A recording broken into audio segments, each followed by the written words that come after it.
ကျွန်တော်တို့ရဲ့နေ့စဉ်ဘဝမှာစိတ်ဖိစီးမှုတွေဟာဘလို့ပုံစံမျိုးနဲ့ဝင်လာတတ်လဲဆိုတာခဏလောက်မြင်အောင်ကြည့်အောင်တနေ့မနက်မှာကလေးငယ်လေးကိုနှိုးတိုက်ဖို့အရင်လိုနေတဲ့အချိန်ခင်မွန်းတူဟာနှုတ်တကယ်လုံးကိုမတော်တဆချော်ကြစေခဲ့ပါတယ်သူအရန်ဒေါသထွက်ပြီးအသေးအတန်တန့်ရှင်းရေးလုပ်ရင်လက်ကဝတ်ကိုပြတ်ရှာမိခဲ့ပါတယ်နောက်ပိုင်းမှာတော့ပတ်တီးမရှိတာကြောင့်စီးဆိုင်သွားရင်ဥဘာကားတစ်စီးကိုနောက်ကနေတိုက်မိခဲ့ပါသေးတယ်မနှက်စာမစားရသေးခင်ပါတယ်ဒါတွေအားလုံးဖြစ်ခဲ့တာပါဒီလိုအခြေအနေမျိုးတွေဟာစိတ်ဖိစီးမှုရဲ့သဘောတဘာဝကိုပြသနေတာပါပဲဒီလိုစိတ်ဖိစီးမှုတွေကိုမိနစ်ပိုင်းအတွင်းဘလို့ပြည်ပြောက်အောင်လုပ်နိုင်မလဲဆိုတာမိတ်ဆွေသိချင်ပါပါစိတ်ဖိစီးမှုဆိုတာရုတ်တရက်ဖြစ်ပေါ်လာတာမဟုတ်ပါဘူးတခါတရံမှာမတိစိတ်ကနေဖန်တီးမိပြီးတခြားသူတွေကိုတော့ကူးဆက်စေတတ်ပါတယ်စိတ်ဖိစီးမှုဆိုတာကိုရင်ဆိုင်ရတဲ့အခြေအနေထက်ဘလို့ကင်တွယ်ဖြည့်ရှင်းနိုင်မလဲဆိုတဲ့ယုံကြည်ချက်နဲ့ပို့ပြီးသက်ဆိုင်ပါတယ်ဒါဆိုဒီလိုစိတ်ဖိစီးမှုတွေကိုတကယ်ပဲမိနစ်ပိုင်းအတွင်းပြည့်ရော့အောင်လုပ်နိုင်မလားမိတ်ဆွေကစိတ်ဖိစီးမှုကိုဖန်တီးနိုင်တယ်ဆိုရင်မိနစ်ပိုင်းအတွင်းမှာပြန်လည်ညှိနှိုင်းဖို့လည်းသင်ယူနိုင်ပါတယ်ဒါတွေဟာနာယီပေါင်းများစွာတရားထိုင်တာမျိုးဆေးဝါးတွေသုံးတာမျိုးမဟုတ်ပါဘူးကိုယ့်ရဲ့စိတ်ခန္ဓာနဲ့အပြုအမူတွေကိုအနည်းငယ်ပြောင်းလဲရုံပါပဲဒါကိုစိတ်ဖိစီးမှုပြန်လည်ညှိနှိုင်းမှုလို့ခေါ်ပါတယ်ဒီလိုပြောင်းလဲမှုတွေကဘလို့အစွမ်းထက်လဲဆိုတာကြည့်ရအောင်ပထမဆုံးနည်းလမ်းကတော့ကိုယ့်ရဲ့အတွေးတွေနဲ့ကစားတတ်အောင်သင်ယူခြင်းပါတစုံတစ်ယောက်ကညင်းပယ်လိုက်တဲ့အခါစိတ်ထဲမှာမင်းတယောက်တည်းပဲတေရမှာဆိုတဲ့အတွေးမျိုးတွေဝင်လာတတ်ပါတယ်ဒီလိုအတွေးတွေကိုလေထဲမှာပြန်ဝဲနေတဲ့လေရင်ကြီးတွေလိုပဲမြင်ရောင်ကြည့်ပါဒါမှမဟုတ်ကိုကြိုက်တဲ့သချင်းတန်စင်နဲ့တွဲပြီးတီးဆိုကြည့်ပါဒီလိုလှုပ်ခြင်းကအတွေးဆိုးတွေကိုဘလို့ယော့ပါစေလဲဆိုတာစက်ကြည့်အောင်ဒီနီးလန်းကရဲစရာကောင်းတယ်လို့ထင်ရပေမဲ့အကျိုးမရှိတဲ့အတွေးတွေနဲ့ကစားတဲ့အခါသူတို့ရဲ့လွှမ်းမိုးမှုကိုလျော့နီးစေပါတယ်တချင်းဆိုနေရင်နဲ့အတွေးတွေကိုဆက်ပြီးတားတာစဉ်းစားဖို့ဆိုတာခက်ခဲပါတယ်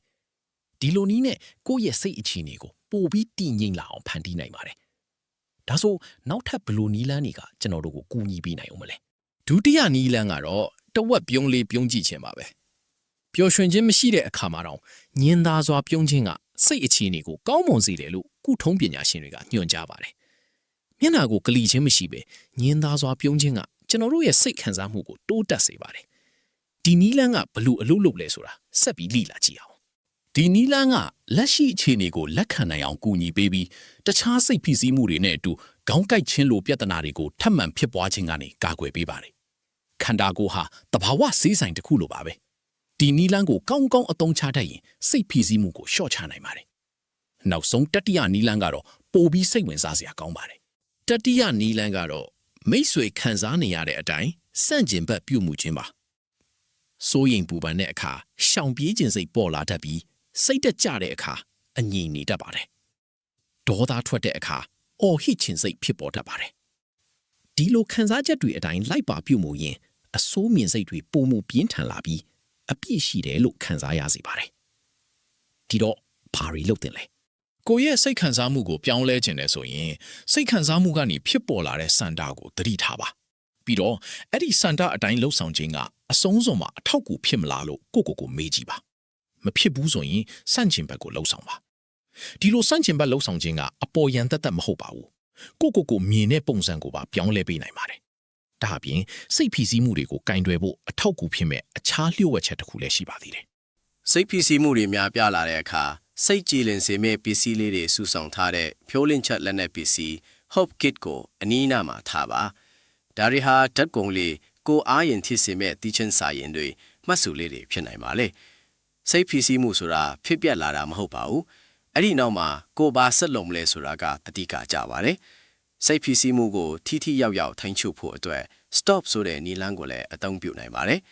ဒါဟာဖြည်းဖြည်းချင်းသွားတာနောက်ပြထုတ်ပြီးတတိခါကြည့်ရှုတာပြီးတော့တတိရှိနဲ့ဆက်လက်လှုပ်ဆောင်တာကိုဆိုလိုပါတယ်ဒီနည်းလမ်းတွေကကိုယ့်ရဲ့စိတ်ဖိစီးမှုကိုရှော့ချပြီးပုံမတည်ငြိမ်တဲ့ဘဝကိုဖန်တီးနိုင်ဖို့ကူညီပေးပါလိမ့်မယ်ဒီလိုစိတ်ဖိစီးမှုစီမံခန့်ခွဲမှုနည်းလမ်းတွေအပြင်တခြားဘယ်လိုစိတ်ပိုင်းဆိုင်ရာလျှို့ဝှက်ချက်တွေကိုထပ်ပြီးသိရှိတယ်လဲဆိုတာ comment မှာပြောပြပေးခဲ့နိုင်ပါတယ်